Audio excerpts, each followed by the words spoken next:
Salut à tous, on se retrouve pour l'épisode 1964 du Zap Image. On commence aujourd'hui en ce vendredi 7 octobre avec des anniversaires. Et tout d'abord, c'est le défenseur droit anglais Alexander Arnold. Il fête aujourd'hui ses 24 ans. Bon anniversaire au joueur de Liverpool qui a marqué un magnifique coup franc là en Ligue des Champions cette semaine. Il y a aussi Diego Costa, le nouveau joueur de l'équipe de Wolverhampton, l'ancien joueur de Chelsea. Il fête aujourd'hui ses 34 ans. Il y a aussi Jermaine Defoe, l'ancien joueur de Tottenham. Il fête aujourd'hui ses 40 ans. Et pour finir, c'est l'ancienne légende au poste de gardien du côté de l'AC Milan, le gardien brésilien Dida. Il fête aujourd'hui ses 49 ans. On va parler maintenant de tout ce qui s'est passé hier soir. Hier soir, c'était jeudi. Et jeudi, il y a l'Europa League et l'Europa Conference League. On commence tout d'abord avec les clubs français engagés hier soir. Et tout d'abord, Rennes en Europa League. Le Stade Rennais joue contre le Dynamo Kiev. Et Rennes s'est imposé 2-1 dans cette rencontre. Donc Terry et Doué à la 89e minute. C'est vrai que Rennes avait déjà marqué un but contre l'Arnaca lors de la première journée à la 93e minute. Et ils avaient pris l'avantage. Donc là, la même chose, les gars. En toute fin de match, ils prennent les 3 points. Donc félicitations bien sûr à cette équipe de Rennes qui a quand même dominé cette équipe de Kiev avec plus de possession de balles. 3 fois plus de tirs. Donc 7 tirs pour Kiev, 21 pour l'équipe de Rennes. Donc Rennes, c'est 21 tirs, 6 tirs cadrés, 2 buts. Donc félicitations bien sûr au Stade Rennais qui mérite totalement sa victoire. Et c'est une victoire sur le fil, comme j'ai dit, vu que le but victorieux a été inscrit à la 89e minute de jeu. Et c'est Doué. Il fait la une aujourd'hui du journal L'équipe Inversion Rennes. Donc Doué pour l'Europe. Donc un but en toute fin de match du prometteur Désiré Doué à 17 ans permet au Stade Rennais de s'imposer, de conforter leur place de co-leader dans le groupe B. Donc une soirée parfaite bien sûr pour le Stade Rennais. Et concernant ce jeune joueur, les gars, un nom qu'on commence à de plus parler parce que vu qu'il est performant ce jeune joueur. Donc Désiré Doué devient ce soir le plus jeune joueur buteur français de l'histoire en Coupe d'Europe à 17 ans et 125 jours, seulement 17 ans les gars. Il a déjà marqué un but en Coupe d'Europe, incroyable cette pépite du côté du Stade Rennais. Et du coup Rennes avec cette victoire et le Fenerbahçe aussi, donc Rennes, Fenerbahçe 7 points. N'oubliez pas, c'est les deux premiers qui se qualifient pour la suite de l'Europa League. Le premier est qualifié directement en 8e de finale, le deuxième jouera des 16e de finale, mais pas contre le troisième de la Ligue des Champions. Donc pour l'instant, Rennes très bien parti pour se qualifier pour la suite de la compétition. Il reste encore 3 matchs. Donc la semaine prochaine, ça sera un déplacement contre cette équipe du Dynamo Kiev. Et bien sûr, le match ne se déroulera pas en Ukraine. On va passer cette fois-ci à l'AS Monaco. Monaco joue contre l'équipe turque de Trabzonspor. Et parfait pour l'équipe monégasque. Une belle victoire 3-1. Donc un doublé de Ben Yedder et un but de Axel Disasi. Donc contrat rempli pour nos monégasques qui s'imposent sans trembler face à l'équipe de Trabzonspor. Une belle soirée européenne. On peut voir les statistiques du match. Je crois que Trabzonspor a pris un carton rouge au tout début de match. Ça a été compliqué après pour l'équipe turque. Monaco, c'est plus de 23 tirs, 8 tirs cadrés, 3 buts. Donc une soirée parfaite pour l'AS Monaco. Et Monaco assure après avoir gagné il y a quelques jours contre Nantes avec la manière. La même chose hier. Victoire sur victoire, on peut dire, pour l'AS Monaco. Et la une du journal L'équipe aujourd'hui, version ASM. Donc Ben Yedder prolonge son gala. Donc auteur d'un triplé contre Nantes dimanche dernier, l'attaquant monégasque a réussi un doublé hier et relance son équipe sur la scène européenne. Donc ce qu'on peut voir qu'actuellement, Monaco est deuxième de ce classement. Donc Ferencváros au même niveau que Monaco, 6 points pour les deux équipes. Donc voilà, ce classement qui peut encore bien sûr beaucoup bouger, mais Monaco là aussi bien parti pour se qualifier pour la suite de l'Europa League. Et le dernier club français engagé en Europa League, c'est l'équipe du FC Nantes. Donc Nantes, eux, ont perdu hier. Ils ont perdu du côté de Fribourg en Allemagne. Donc une défaite 2-0 pour les Nantais. On peut voir les stats de la partie. On peut voir que quand même Fribourg a plus de possession de balle, un peu plus de tirs, 2 tirs de plus que le FC Nantes et 4 tirs cadrés de plus que le FC Nantes. Donc on va dire que c'est plutôt logique quand même que l'équipe de Fribourg s'est imposée contre le FC Nantes et Nantes a craqué sur leurs 3 matchs d'Europa League. C'était une victoire lors de la première journée et il reste là sur 2 défaites. Donc voilà, ça c'est un peu compliqué bien sûr pour cette équipe du FC Nantes en Coupe d'Europe. Mais il y avait un magnifique parquage. Beaucoup de supporters nantais ont fait le long déplacement Nantes-Fribourg. Il y a plus de 917 km entre les deux villes.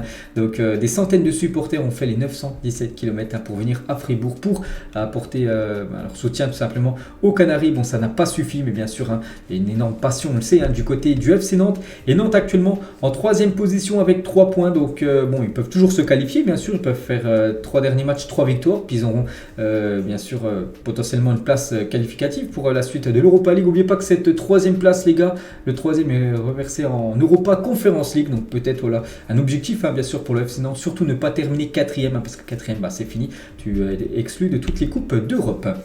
On continue avec l'Europa League et cette fois-ci les autres clubs hors France, on va dire. Manchester United jouait du côté de Omonia. Et Manchester United s'est imposé 3-2 dans cette rencontre. On peut voir tous les buteurs. Donc Rashford doublé et Anthony Martial, buteur. Martial qui avait déjà inscrit un doublé là, il y a quelques jours contre Manchester City. Voilà, il a réussi à marquer hier. Donc de nouveau 3 buts inscrits par Manchester, mais cette fois-ci ils en ont encaissé beaucoup moins que ce qu'ils avaient encaissé dimanche dernier contre Manchester City. Mais de nouveau ils ont inscrit 3 buts.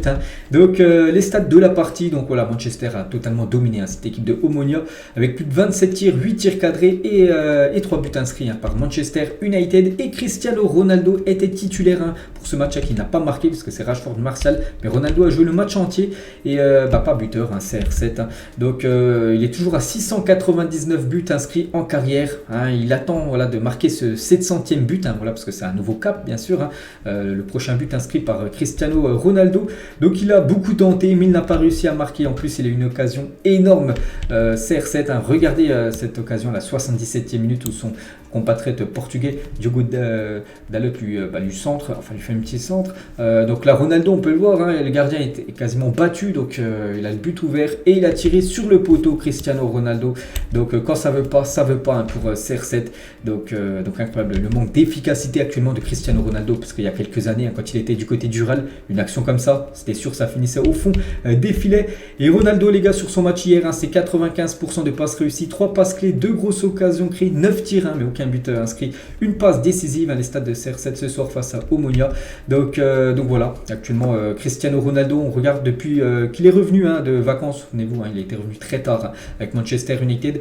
Donc on peut voir le nombre de minutes jouées et surtout le nombre de buts marqués par CR7, donc seulement un, c'était lors de l'avant-dernier match en Europa League du côté des Sheriff Tiraspol, il avait inscrit un but sur penalty. Sinon dans le jeu il n'a toujours pas inscrit de but. Cristiano Ronaldo, bien évidemment c'est le pire début de carrière pour CR7. Lui a été buteur, double buteur Marcus Rashford, et la même chose pour Anthony Martial. Et Martial a inscrit 3 buts sur ses 32 dernières minutes de jeu avec Manchester United, donc félicitations à l'ancien attaquant de l'AS Monaco. On va parler de Arsenal. Arsenal jouait contre Bodo Glimt et grosse victoire des Gunners qui performent en première ligue, qui performent aussi ce club en Europe. Donc Nketiah, Olwang et Fabio Vieira buteur. Donc voilà les stats de la partie. Bien sûr Arsenal mérite sa victoire. Et concernant le portugais Fabio Vieira, donc un but et une passe décisive hier soir pour ce joueur sous-côté, ce joueur Fabio Vieira. Et Arsenal les gars, toute compétition confondue cette saison, c'est du 9 victoires, c'est seulement une défaite. Voilà, seulement une défaite, donc avec 9 victoires, donc c'est quasiment un début de saison parfait. Et un plus 16 goal average, donc voilà, gros début de saison on peut dire pour les Gunners qui peuvent viser vraiment de belles choses cette année. Donc déjà, pourquoi pas une place en Ligue des Champions la saison prochaine. Ça fait longtemps qu'Arsenal n'a pas joué la Champions League, essayer pourquoi pas de gêner Manchester City pour remporter cette première ligue. Il y avait aussi une belle affiche AS Roma contre l'équipe du Betis et l'AS Roma menait 1-0 grâce à Paulo Dybala, il a inscrit un but sur penalty, mais c'est bien le Betis Séville qui a renversé le match et grâce à Rodriguez et grâce à Enrique à la 88e minute. Donc belle victoire des Espagnols. On peut voir les stats de la partie, c'est quasiment du kiff-kiff. Voilà, on peut voir les tirs, 12 tirs des deux équipes, 4 tirs cadrés pour l'AS Roma, 5 tirs cadrés pour l'équipe du Betis. Voilà, c'est le Betis qui a été plus efficace que les Romains. Et Dybala, buteur sur penalty face au Betis ce soir. Donc 4e but d'affilée pour le joueur de l'AS Roma. Là ne lui était plus arrivé depuis plus de 2 ans. D'inscrire sur 4 matchs consécutifs au moins un but. Donc voilà, maintenant il fait les beaux jours du côté de Rome. Le numéro 21, Paulo Dybala. Et Dybala, depuis qu'il a rejoint cette équipe de l'AS Roma, c'est 6 buts et 2 passes décisives pour l'Argentin cette saison. On va parler de Tammy Abraham. Souvenez-vous, la saison dernière, on en parlait beaucoup parce qu'il marquait but sur but. Et cette saison, c'est très compliqué pour l'ancien attaquant de Chelsea. Donc, il n'a marqué que 2 petits buts depuis le début de la saison. C'est vrai qu'il a beaucoup de mal à marquer. Tammy Abraham, il n'est pas du tout avec le même rendement que la saison dernière. Toujours sur ce match, on va parler de Nabil Fekir. Il a dû quitter le terrain après une blessure. Voilà, la 20e minute de jeu. Donc, Fekir blessé. Donc, voilà, ça, c'est pas une bonne nouvelle pour le Betis. C'est pas non plus une bonne nouvelle pour l'équipe de France. Parce que, voilà, bien sûr, il peut être sélectionné pour la future Coupe du Monde. On verra. On saura là dans les futures heures combien de temps il sera indisponible. L'ancien joueur de Lyon, un bon rétablissement à Fekir. Et toujours sur ce match, les gars, donc le match de l'AS Roma contre le Betis hier soir. Donc, Paul Van Boekel. Donc, vous dites, c'est qui? Donc, c'est l'arbitre du VAR. VAR de l'Inter Barça et du Bayern Barça a appelé l'arbitre principal pour revoir cette main qui a fini par être un penalty pour l'AS Roma. Elle est quasi similaire à celle de Dumfries. Donc en gros les gars, l'arbitre qui est à la VAR, donc c'était le même lors du match aussi Inter-Barça, et en gros il y a eu la même situation, voilà, avec, vous vous souvenez, la main de Dumfries, donc là il n'avait pas appelé l'arbitre là, pour aller voir le penalty, et hier la même chose les gars, un joueur a touché la main, voilà, un joueur du Betis, et là il a appelé l'arbitre pour qu'il aille voir tout simplement l'action pour siffler le penalty, hein. C'est très très suspect parce que c'est également voilà, la même personne, c'est le même arbitre, hein, qui était dans le camion de la VAR. Et toujours avec le Betis, hein, les gars, le Real Betis avec le soutien à l'extérieur après avoir battu la Roma au Stadio Olimpico. Il y avait beaucoup de supporters, hein, quand même, qui ont fait le long déplacement à Séville-Rome, hein, pour les soutenir bien sûr à cette équipe du Betis Séville. Sinon, tous les autres résultats de cette soirée d'Europa League, donc là c'est les résultats 18h45, donc en grosse équipe par exemple la Lazio a fait 0-0, la Real Sociedad s'est imposée 2-0 contre l'équipe de Sheriff, hein. Union Berlin qui performe cette année en Bundesliga s'est imposé 1-0 du côté de Malmo, et les résultats des matchs à 21h, donc il y a qui que j'ai pas parlé, tiens, le Fenerbahçe dans le groupe de Rennes, hein, ils se sont imposés 2-0 contre l'Arnaca, Braga s'est incliné contre l'équipe belge, hein, de Saint-Gilloise 2-1, où l'Olympiakos a pris un 3-0 à domicile, hein, c'est quand même l'équipe quand même comment dire, de Marcelo, hein, ils ont recruté quand même des bons joueurs, hein, cette équipe de l'Olympiakos, ils ont pris un sévère 3-0 contre l'équipe de Karabag hier soir. On peut voir les 4 joueurs nommés pour être élus meilleurs joueurs de cette semaine en Europa League: Rashford, Ben Yedder, Gakpo ou Konga, donc on connaîtra là dans les prochaines heures, hein, l'heureux élu. On va parler cette fois-ci de l'Europa Conference League et on commence bien sûr avec le club français engagé, c'est l'équipe de Nice, hein, qui se dépasse du côté de Slovako, et Nice s'est imposé, une petite victoire, une victoire 1-0, mais bien sûr ça donne 3 points de plus au classement pour les Aiglons. Donc l'unique buteur c'est Nicolas Pepe, le joueur prêté, hein, par l'équipe de Arsenal. Donc les Aiglons possèdent 5 points après leurs 3 premiers matchs de phase de poule, donc une victoire et 2 matchs nuls, donc pour l'instant toujours invaincu, hein, cette équipe de Nice, hein. Donc on peut voir les stats de la partie et on peut voir que Nice actuellement 5 points. Bon, après c'est un groupe, vraiment il peut tout arriver, hein. Nice peut terminer encore dernier, il peut bien sûr finir en première position, mais pour l'instant ils sont deuxième avec 5 points, ex aequo avec le Partizan en première position. Donc voilà, maintenant il va falloir confirmer bien sûr sur la phase retour. Et on peut voir sinon tous les autres résultats de cette soirée d'Europa Conference League. Donc voilà tous les matchs. Donc en grosse équipe, on peut voir par exemple que West Ham s'est imposé 1-0 du côté de Anderlecht. Il y a qui encore en grosse équipe? Tiens, la Fiorentina s'est imposée 3-0 du côté de Hertz, je sais pas du tout où c'est. Pour finir, bon voilà, après il y a plein d'autres clubs, hein, bien sûr. On peut voir tous les résultats de cette soirée européenne. On va juste parler d'un match les gars, c'est AZ Alkmaar, on peut voir là pratiquement en bas contre Apollon. Donc une victoire 3-2 des Néerlandais. Ils sont sur une série de 14 matchs quand même sans perdre, hein. Donc 12 victoires, 2 matchs nuls, 38 buts inscrits et 10 buts seulement encaissés, voilà, pour cette équipe de AZ Alkmaar. On peut voir les 4 joueurs nommés pour être élus meilleurs joueurs de cette semaine en Europa Conference League. Donc Morales, Kwame, Brynildsen, je ne sais même pas, c'est un joueur de Molde, et Kusk, qui est un joueur de Silkeborg. Donc voilà, parmi un des 4 là, un sera l'heureux élu. Du coup, on va faire maintenant le bilan, voilà, des clubs français sur cette semaine, hein, de Coupe d'Europe. Donc on va dire c'est plutôt un bon bilan. Donc 4 victoires, hein, donc l'Olympique de Marseille, Monaco, l'équipe de Nice et l'équipe de Rennes. Un match nul, le Paris Saint-Germain, et du coup seulement une défaite, hein, c'est l'équipe du FC Nantes, hein, qui s'est inclinée hier soir contre l'équipe de Fribourg, hein. C'est plutôt pas mal, on a pris quand même pas mal de points. Donc résultat au coefficient UEFA après cette semaine. Donc la France est plus 1500 points, les Pays-Bas et le championnat aussi portugais qui sont juste derrière nous, donc ils ont pris moins de points que nous, hein, parce que voilà, on a plus performé. Donc les Pays-Bas c'est plus 1000 points et le Portugal c'est 0,500 points pris par les clubs portugais. On va parler de la Ligue des Champions et on peut voir le 11 de la semaine en Champions League, les joueurs les plus performants. On peut voir par exemple Amin Harit, hein, le joueur qui a été élu homme du match, hein, de ce Marseille Sporting, et figure là en plein milieu de cette composition. Félicitations à lui. Adrien Rabiot avec son doublé contre le Maccabi Haïfa, il figure. Rodrigo, hein, qui a fait un gros match avec l'équipe du Real Madrid, il figure. On peut voir aussi Sadio Mané, on peut voir aussi Reece James ou par exemple Alexander Arnold, hein, qui fête son anniversaire aujourd'hui. Et du coup j'avais montré hier les 4 joueurs nommés pour être élus meilleurs joueurs de la semaine en Ligue des Champions, et du coup on connaît l'heureux élu et c'est André Silva, les gars, le joueur du RB Leipzig, hein, qui remporte tout simplement ce prix, hein, du meilleur joueur cette semaine en Champions League. Le plus beau but cette semaine en Ligue des Champions, c'est lui, c'est le but de Léo Messi contre l'équipe du Benfica avec le trio, on va dire, hein, la passe de Mbappé pour Neymar et Neymar la passe D pour Léo Messi après l'enroulé de Léo Messi en pleine lucarne, hein. C'est le plus beau but cette semaine en Champions League. Toujours avec le Paris Saint-Germain, donc ils ont encaissé au moins un but dans chacun de ses 11 derniers déplacements en Ligue des Champions. Il s'agit de la plus longue série de l'histoire du club en Ligue des Champions. Les 11 derniers matchs à l'extérieur, à chaque fois au moins un but pris par cette équipe parisienne. Donc voilà, il va falloir absolument faire des clean sheets parce que quand tu veux gagner des matchs, bien sûr, il faut marquer plus que les autres. Et voilà, quand tu prends à chaque fois un but, donc voilà, il faut marquer au minimum 2 buts voilà, pour marquer, surtout gagner les rencontres. Donc voilà, le PSG doit absolument faire des clean sheets un peu plus souvent là, parce qu'un but sur les 11 derniers déplacements, c'est trop, surtout pour le Paris Saint-Germain. Donnarumma, les gars, à propos du match du Paris Saint-Germain face au Benfica, je suis content pour moi, pour l'équipe. On a fait un match important, mais on n'a pas réussi à gagner. C'est le football, il faut accepter. On a fait un grand match, il faut le dire aussi. Bon, lui surtout, il a fait un gros match. Donnarumma, il a sauvé pas mal de fois cette équipe du Paris Saint-Germain. Daniel Riolo, dans son émission L'After RMC, il a dit Benfica globalement plus proposé que Paris ce soir, mais le système parisien avec ses individualités peut te plier un match. Voilà, on a pu le voir, voilà, voilà, le talent, le génie de Léo Messi sur son magnifique but, cette frappe en pleine lucarne.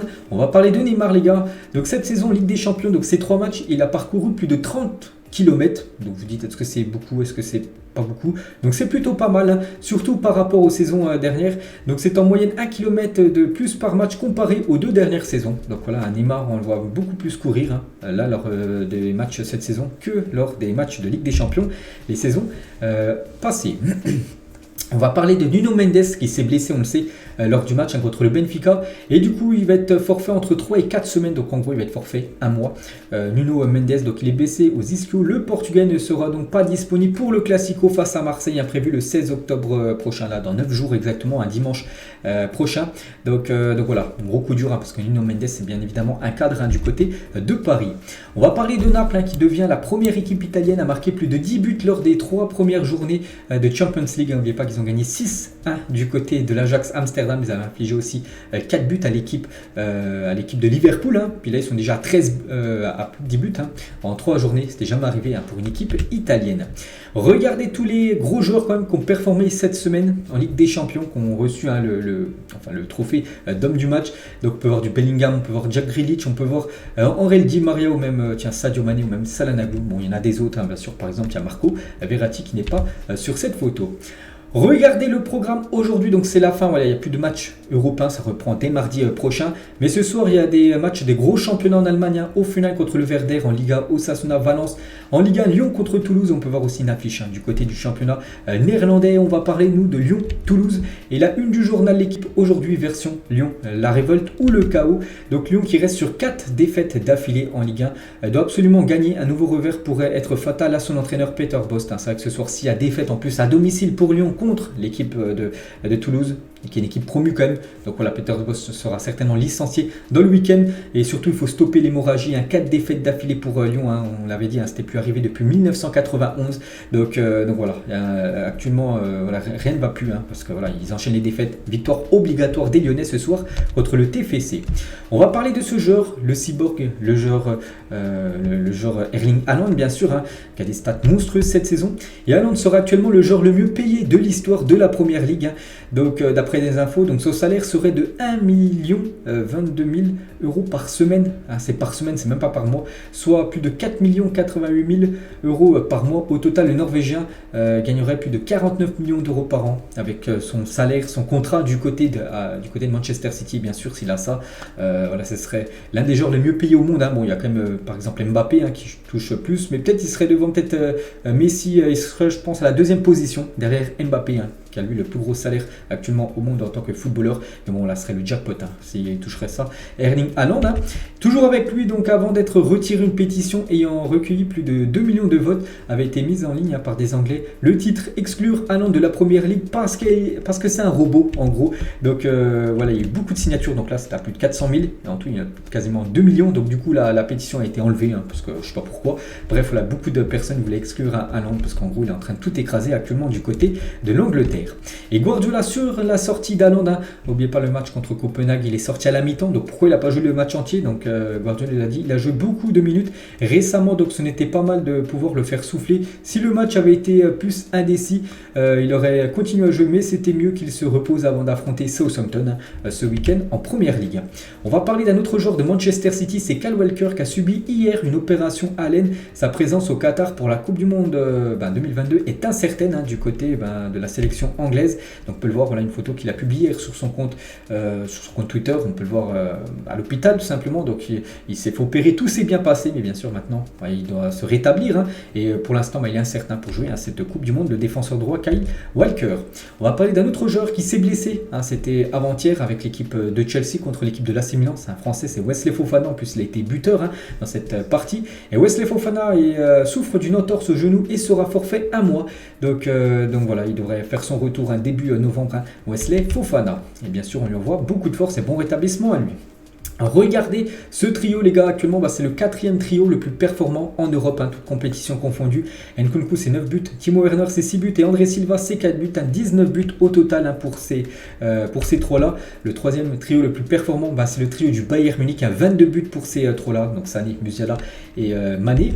Le 2e trio le plus performant actuellement avec 29 buts, c'est le trio de Manchester City. Ah non, à lui c'est déjà 19 buts, Phil Foden 6 buts et Alvarez 4 buts. Et le trio le plus performant en Europe, c'est le trio du Paris Saint-Germain avec 30 buts, un but de plus que le trio de Manchester City. Donc Mbappé 11 buts, Neymar 11 buts et Léo Messi 8 buts. Donc là c'est seulement les stats avec le club, on ne prend pas les stats avec les sélections. Donc voilà, félicitations bien sûr au trio parisien. Et les stats de Léo Messi, si on rajoute on va dire la sélection argentine, donc cette saison, donc il est à 8 buts avec le PSG, on rajoute ses 4 buts qu'il a marqué avec l'Argentine.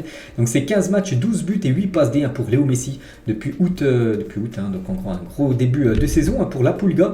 Et Léo Messi, hier il y a eu pas mal de déclarations qui ont été dites de Léo Messi. Donc officiel tout d'abord, Léo Messi affirme que la Coupe du Monde 2022 sera sa dernière Coupe du Monde.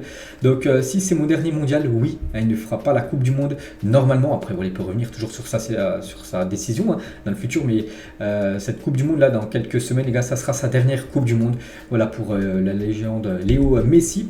Donc il avait failli gagner bien sûr la Coupe du Monde en 2014. Peut-être ça sera la bonne cette année pour Léo Messi. On verra, toujours avec lui. Mon objectif est que lorsque je prendrai ma retraite, on se souvienne de moi comme d'une bonne personne et non comme d'un bon joueur. Il a également dit: je ne serai pas entraîneur, mais Zidane disait ça et ensuite il a coaché et a gagné la Ligue des Champions. J'aime la direction sportive, former un groupe, accompagner l'entraîneur, mais tout n'est pas encore clair à 100% non plus concernant son futur. Est-ce qu'il va devenir entraîneur? Il ne sait pas. Voilà, pour l'instant il dit qu'il ne sera pas entraîneur, mais bien sûr il peut changer à tout moment de décision et passer ses diplômes et devenir entraîneur comme l'avait fait Zidane. Zidane à l'époque a dit non, je ne veux pas être entraîneur, puis on sait que bien sûr Zidane est entraîneur actuellement, même si actuellement il est en vacances Zizou. Toujours avec Léo Messi, je n'ai jamais voulu être le meilleur joueur de l'histoire, je pense que je ne suis qu'un autre joueur. Sur le terrain, nous sommes tous pareils et quand le match commence, j'essaie toujours de m'améliorer. Donc voilà ce qu'il a pu dire, il ne se considère pas comme le meilleur joueur de l'histoire. Bon, après il y en a plein qui pense que c'est pas lui le meilleur joueur de l'histoire.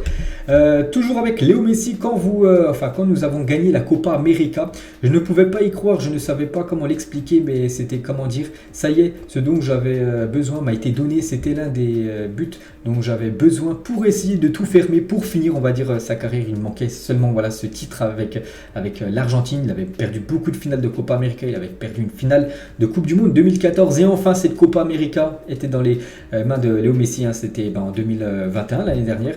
Donc voilà, vraiment il avait fermé la boucle on va dire avec ce titre. Donc si je ne l'étais pas, j'aurais toujours l'épine des finales perdues s'il n'aurait pas remporté en gros cette Copa América, de ne pas avoir pu me consacrer avec l'Argentine à ce moment-là. Dans cette image on peut le voir à genoux, les mains sur le visage, où vous me voyez à genoux. J'ai pensé voilà, c'est fait, voilà, j'ai enfin gagné un titre avec cette sélection argentine. Et toujours avec Léo Messi concernant la Coupe du Monde là, qui arrive.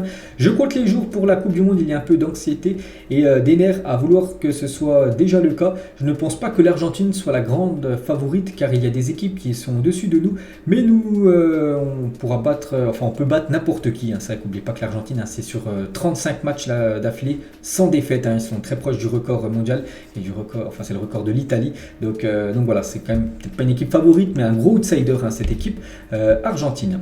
Et toujours avec Léo Messi, donc concernant son futur, cette fois-ci en club, les portes sont ouvertes pour Lionel Messi du côté du Barça. Edouard Romu a rappelé l'éventualité d'un retour de Léo Messi au sein du club catalan quitté il y a un an pour le PSG. Donc le vice-président du Barça, il a dit: un Messi de retour comme quand il jouait ici, la balle est entre ses pieds. C'est un sujet pour la direction sportive. Si le club veut le ramener, nous nous mettrons au travail, nous savons comment faire des miracles. Et voilà, c'est comme le vice-président du Barça qui dit ça par rapport à Messi. Donc on verra les gars, on verra. la décision qu'il va prendre, il prendra la décision après la Coupe du Monde. Et ce ne serait pas une grosse surprise quand même qu'il retourne du côté du FC Barcelone pour, on va dire aussi, finir cette boucle. Voilà, parce qu'il n'a jamais eu un adieu par rapport à son immense carrière, bien sûr. Léo Messi et Xavi et Lionel Messi se parlent chaque semaine d'après un journaliste espagnol. Donc voilà, il a toujours d'énormes relations, bien sûr, avec Barcelone. Et le Barça, les gars, va construire une statue de Lionel Messi au Camp Nou. Donc la Pulga, n'oubliez pas, a inscrit plus de 672 buts et délivré 303 passes D au Barça, tout en gagnant 35 titres. Un légende, c'est le meilleur joueur de l'histoire du Barça. Et il aura sa statue du côté du Camp Nou. Il rejoindra Kubala et Johan Cruyff, donc aussi des statues du côté de Barcelone. Donc voilà, actuellement, la situation de Léo Messi. On va parler de quelqu'un qui avait coaché Léo Messi avec l'Argentine en 2018 lors de la Coupe du Monde. C'est Sampaoli, l'ancien coach marseillais. Et c'est officiel, je l'avais dit hier, c'était à deux doigts d'être fait. Ça y est, c'est fait. Sampaoli, le nouveau coach du FC Séville, remplace Julen Lopetegui, qui a été licencié après le match perdu contre l'équipe de Dortmund. Donc voilà, Sampaoli, nouveau coach de cette équipe du FC Séville. Regardez le classement FIFA qui a été mis à jour pour le mois d'octobre. Donc toujours, bon, ça bouge pas, parmi les 5 premiers, toujours le Brésil en tête devant la Belgique, l'Argentine, la France 4e, l'Angleterre 5e, l'Italie du coup, il n'y a que ça bouge. Il gagne une place par rapport à l'Espagne qui perd une place. La sélection espagnole 7e, sinon le Pays-Bas 8e, le Portugal 9e et le Danemark en 10e position. Donc voilà le top 10 des meilleures nations au monde d'après le classement FIFA. Et pour être un peu plus large, jusqu'au top 40. Donc je sais pas, je prends au pif. Tiens, l'Allemagne est en 11e position. On peut voir que les Suisses sont 15e, le Sénégal est 18e. On peut voir que la Serbie est à la 21e position, la Pologne 26e, le Chili 29e, on peut voir que le Nigeria est 32e, l'Autriche 34e, la Hongrie 36e, l'Égypte 39e. Voilà, j'ai vraiment pris des nations au pif, donc voilà, vous pouvez voir, si vous soutenez bien sûr n'importe quelle équipe, vous pouvez voir à quelle position elle est par rapport au classement FIFA. Regardez la une aujourd'hui du journal AS, donc les nouveaux patrons, et on peut voir Fede Valverde, on peut voir Rodrigo et Vini Junior, la relève qui est en train de montrer que ça va être des grands joueurs dans le futur, même si actuellement ils montrent vraiment de très belles choses. Une du journal AS et la une du journal Marca aujourd'hui. Donc Bellingham, opération en marche. Donc Bellingham, on sait qu'on commence à de plus en plus en parler du côté de Madrid. Ça sera le gros objectif du Real Madrid l'été prochain, essayer de signer ce joueur anglais qui est pisté par pas mal d'équipes. Il y a aussi Manchester United, Manchester City, Liverpool, aussi Chelsea, les gros clubs anglais qui sont sur Bellingham. Et voilà, le Real Madrid a pour objectif bien sûr de le signer. N'oubliez pas que le Real Madrid, avec Marca, ils ont toujours fait des unes par rapport à, par exemple, à Aurélien Tchouaméni. Objectif du Real, Tchouaméni est arrivé du côté du Real Madrid il y a un peu plus de temps, donc il y a 2 ans, à Camavinga, donc la préférence. Donc Camavinga, on sait qu'après il a signé du côté du Real Madrid. Donc maintenant, l'objectif bien sûr du Real, c'est Bellingham. Jamais dans l'histoire de la Ligue 1, 3 clubs sont restés invaincus après 9 rencontres. Un début de saison déjà historique, c'est qu'après 9 journées, il y a 3 équipes qui n'ont toujours pas perdu. Donc le PSG, l'équipe de Marseille et l'équipe de Lens. Donc on peut voir à chaque fois leur bilan. Donc c'était jamais arrivé dans l'histoire de la Ligue 1. Et concernant l'équipe de Lens qui joue ce week-end le derby du Nord contre l'équipe de Lille. Donc officiel, 1000 supporters lensois sont autorisés à venir en parkage à Lille ce dimanche. Une première depuis 2015. Le derby du Nord s'annonce bouillant. Bien sûr, c'est toujours très très chaud entre Lille et l'équipe de Lens. Et toujours avec Lens les gars, donc les Red Tigers, donc ultra du Racing Club de Lens, organisent le Noël des enfants, une collecte de jouets neufs au profit d'enfants hospitalisés du bassin minier aura lieu lors des 3 prochaines rencontres à domicile du Racing. Une très belle initiative. Donc en gros, avant le match contre Montpellier, Toulouse et Clermont, les supporters lensois pourront amener des jouets, des cadeaux pour les enfants hospitalisés. Donc le beau geste bien sûr de la part des ultras du Racing Club de Lens. Et concernant le championnat français aussi, le championnat Ligue 1 et de Ligue 2, les projecteurs des stades de Ligue 1 et Ligue 2 seront allumés moins longtemps à partir de ce week-end. Cette décision intervient dans le cadre du plan d'économie d'énergie du gouvernement français, parce que vous savez qu'il faut maintenant essayer de limiter, on va dire, l'électricité, tout ça. Donc voilà, ça sera un peu moins allumé. Bon, bien sûr, le match, ça sera allumé, mais peut-être ça se coupera beaucoup plus tôt après le match, parce que des fois, pendant 2-3 heures, des fois, les spots sont encore allumés. Donc peut-être après 20 minutes, les spots seront éteints dorénavant. Regardez le top 10 des joueurs les plus rapides actuellement du côté du championnat français. Et sans surprise, hein, c'est Kylian Mbappé qui court le plus vite parce qu'il a été flashé à 36 km à l'heure, Kylian Mbappé. Devant Mofi, l'attaquant de Lorient, 35,64 km à l'heure exactement. On peut voir aussi Jonathan Klaus, hein, ça va vite. Toko Ekambi, ça va aussi très très vite. Under, ou même Moss Simon, ou même Achraf Hakimi, hein, ça court aussi très très vite. Des nouvelles de N'Golo Kanté qui se prépare à quitter Chelsea, qui n'est pas disposé à lui proposer son contrat. N'oubliez pas que Kanté, il en fin de contrat en juin 2023 et Chelsea ne voudrait pas prolonger N'Golo Kanté. Hein. Le Français souhaiterait néanmoins poursuivre sa carrière à Londres, hein, donc on pense à deux clubs, hein, donc Arsenal et Tottenham sont donc deux options envisageables, hein, pour le futur d'N'Golo Kanté. Je pense que ces deux clubs, hein, surtout un joueur comme Kanté arrivé libre au club, donc ça peut être vraiment une très belle recrue pour un de ces deux clubs pour la future saison. Declan Rice, il a dit: je dois faire attention aux efforts à ne pas me blesser de juin 2021 à juin 2022. J'ai joué 67 matchs en un an, c'est totalement insensé, on sait, par rapport à ce calendrier complètement fou, un match quasiment tous les 3 jours.